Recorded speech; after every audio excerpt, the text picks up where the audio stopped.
Hello நண்பர்களே, welcome to mix media. இன்றைக்கி நம்ம ரொம்ப ஸ்பெஷலான ஒரு லஞ்ச் பாக்ஸ் ரெசிபி தான் பார்க்க போகிறோம். யூஸ்வலாக நம்ம லஞ்ச் பாக்ஸ்க்கு சப்பாத்தி கொடுப்போம், கூட ஒரு சப்ஜி இல்லை ஒரு பொரியல் இந்த மாதிரி செஞ்சு கொடுப்போம். இன்றைக்கி நம்ம ஆலு சப்பாத்தி, அதாவது பொட்டேட்டோ சப்பாத்தி செய்ய போகிறோம். இந்த சப்பாத்திக்கு காம்பினேஷனாக நம்ம கர்ட் ரைத்தா இல்லைன்னா ஸ்வீட் கர்ட் வச்சோனாலே சூப்பரான காம்பினேஷனாக இருக்கும். யூஸ்வலாக நார்த் இந்தியன்ஸ் இந்த சப்பாத்திக்கு பிக்கிள் அல்லது இந்த ஸ்வீட் கர்ட் யூஸ் பண்ணுவாங்க. ஸோ இன்றைக்கி இந்த பொட்டேட்டோ சப்பாத்தி எப்படி செய்யலாங்கிறத பார்ப்போம்.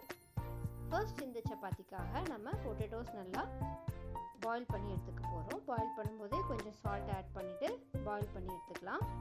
நல்லா கட்டி இல்லாமல் நல்லா ஸ்மாஷ் பண்ணிக்கலாம். அப்போ தான் நம்ம சப்பாத்தி திரட்டும் பொழுது டிஸ்டர்பன்ஸ் இல்லாமல் இருக்கும். அதனால் நல்லாவே ஸ்மாஷ் பண்ணிக்கோங்க.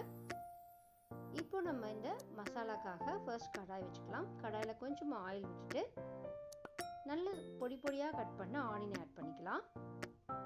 இது சப்பாத்திக்குள்ளே நம்ம ஸ்டஃப் பண்ணுறதுனால நிறைய பொடி பொடியாக கட் பண்ணிங்கன்னா தான் நல்லாயிருக்கும். கொஞ்சம் பெரிய பெரிய பீஸாக இருந்துச்சுன்னா சப்பாத்தி திரட்டும் பொழுது சப்பாத்தி பிஞ்சு வந்துடும்.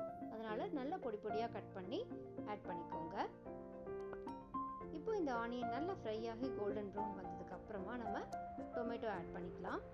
நிறைய ஆயில் போட்டு நம்ம செய்யணும்னு அவசியம் கிடையாது. உங்களுக்கு நிறைய ஆயில் போட்டு செய்யணும்னு நினச்சிங்கன்னா நீங்கள் கொஞ்சம் கூட ஆயில் ஆட் பண்ணிக்கலாம். நான் கொஞ்சம் ஹெல்த் கான்சியஸ்க்காக கம்மி ஆயில் ஆட் பண்ணியிருக்கேன். இப்போ இந்த ஆனியன் அண்ட் டொமேட்டோ நல்லா வணங்கிடுச்சு. இப்போ நம்ம கொஞ்சமாக சில்லி பவுடர் ஆட் பண்ணிக்கலாம் அண்ட் கொஞ்சம் மஞ்சள் தூள் ஆட் பண்ணிவிட்டு நல்லா வணக்கி கொடுத்துடலாம். அடுத்ததாக கொஞ்சமாக ஜீரகத்தூள் ஆட் பண்ணிக்க போகிறோம். அதுக்கு ஹாஃப் பிஞ்ச் ஆட் பண்ணிங்கனாலே போதும். ஜாஸ்தி ஆட் பண்ணிங்கன்னா ஜீரக பவுடரோட ஸ்மெல் டாமினேட் ஆகிடும். அதனால் கொஞ்சமாக நீங்கள் ஆட் பண்ணுங்கள். கலருக்காக 1 டீஸ்பூன் ரெட் சில்லி பவுடரை ஆட் பண்ணிவிட்டு நல்லா மிக்ஸ் பண்ணி கொடுத்துருவோம். ஓரளவு நல்லா வணங்கி வந்ததுக்கு அப்புறமா நம்ம ஸ்மாஷ் பண்ணி வச்சுருக்கிற பொட்டேட்டோவை ஆட் பண்ணிக்கலாம். இந்த பொட்டேட்டோ எல்லாமே நல்லா இந்த மசாலா கூட சேர்ந்து வர அளவுக்கு நல்லா வணக்கி எடுத்துருவோம். இப்போ இந்த வணக்கினதை நம்ம ஆற வச்சிடலாம். இந்த பொட்டேட்டோ கூட நமக்கு இன்னும் கொஞ்சம் கூட ஃப்ளேவர் வேணும்னா நீங்கள் கொத்தமல்லி தழை ஆட் பண்ணலாம். அப்படி இல்லைன்னா நல்லா வெந்தயக்கீரையை பொடி பொடியாக கட் பண்ணியும் ஆட் பண்ணி செய்யலாம். அதுவும் நல்ல டேஸ்ட்ஃபுல்லாக இருக்கும். இப்போ இந்த பொட்டேட்டோ எல்லாமே நல்லா ஆறிடுச்சு. இப்போ நம்ம கோதுமை மாவை இது கூட ஆட் பண்ணிக்க போகிறோம். நம்ம இது ஜாஸ்தி ஆட் பண்ணாமல் அளவாக ஆட் பண்ணணும். ஜாஸ்தி ஆட் பண்ணிட்டீங்கன்னா கோதுமை மாவு டாமினேட் ஆகிடும். அப்புறம் பொட்டேட்டோவோட ஃப்ளேவர் அண்ட் டேஸ்ட் இல்லாமல் இருக்கும். அதனால் இந்த மசாலாவுக்கு தகுந்த அளவான கோதுமை மாவை ஆட் பண்ணுங்கள். இங்கே வாட்டர் எதுவுமே ஆட் பண்ண வேண்டாம். ஆல்ரெடி நமக்கு இந்த பொட்டேட்டோ அண்ட் டொமேட்டோஸ் எல்லாம் இருக்கிறதுனால அந்த வாட்டர் கன்சிஸ்டன்சி இருக்கும். ஸோ மாவு ஆட் பண்ணிவிட்டு கொஞ்சம் நேரம் பிசைஞ்சிங்கனாலே எல்லாமே ஒன்று சேர்ந்து வந்துடும். இந்த மாவு நீங்கள் பிசைஞ்ச உடனேயே நீங்கள் சப்பாத்தி திரட்டிடணும். வச்சுட்டீங்க அப்படின்னா கொஞ்ச நேரத்தில் அகைன் நமக்கு வாட்டர் விட ஆரம்பிச்சிடும். அப்புறம் மாவு இலகிடும். அப்புறம் நமக்கு திரட்டுறதுக்கு ரொம்ப டஃப் ஆகிடும். அதனால் மாவு பிசைஞ்ச உடனேயே நம்ம சப்பாத்தி திரட்டிடலாம்.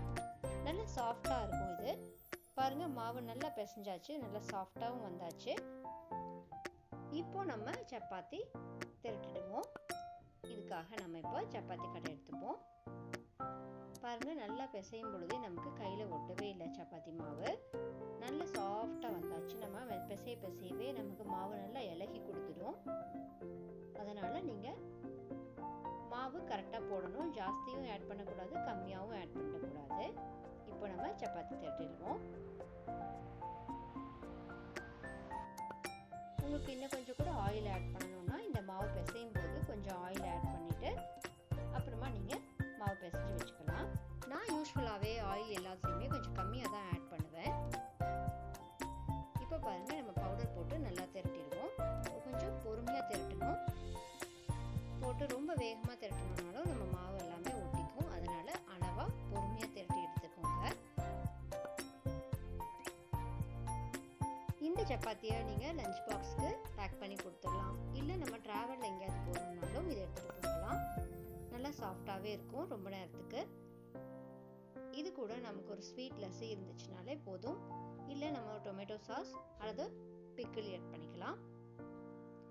இப்போ நம்ம கொஞ்சமாக ஆயில் ஆட் பண்ணிவிட்டு தோசை பேனில் நல்லா ஸ்ப்ரெட் பண்ணி விட்டுட்டு நம்ம இந்த சப்பாத்தியை சுட்டு எடுத்துருவோம்.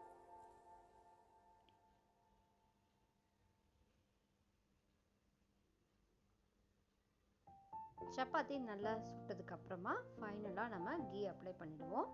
2 சைடுமே கீ அப்ளை பண்ணிவிட்டு எடுத்துடலாம். அவ்வளோதாங்க, நம்மளோட இந்த பொட்டேட்டோ சப்பாத்தி சூப்பராக ரெடி ஆயாச்சு. இதே மாதிரி இந்த மசாலாவை நீங்கள் சப்பாத்தி மாவுக்குள்ளே சென்டரில் வச்சுட்டு ஸ்டஃப் பண்ணியும் செய்யலாம். ஆனால் இந்த மாதிரி நீங்கள் மாவு கூடயே போட்டு பிசையும் பொழுது நல்ல சாஃப்டாக இருக்கும். கண்டிப்பாக இந்த மாதிரியான சப்பாத்தியும் ட்ரை பண்ணி பாருங்கள்.